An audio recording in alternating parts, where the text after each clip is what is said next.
जो मैं ना यहाँ आपको सिर्फ रीडिंग सुनाऊंगी इंग्लिश में, ताकि आपके जो है ना वो प्रोनाउंसिएशन जो है वो सही हो, ताकि आपको सारी समझ आ जाए। तो ये सिर्फ प्रोनाउंसिएशन के लिए मैं रीडिंग कर रही हूँ, उसको गौर से सुनिएगा ताकि आपसे आगे मतलब कभी भी बोलते आपसे गलती ना हो। Surrounded by trash.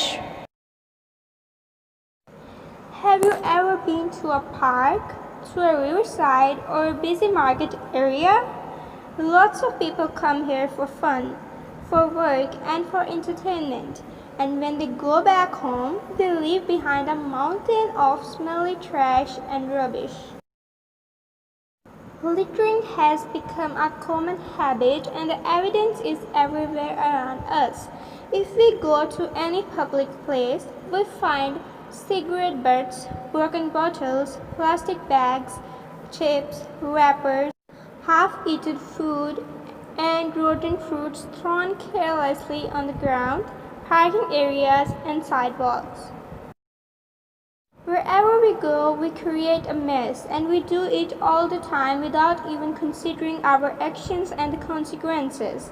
What does all this tell us about our civic sense and social values?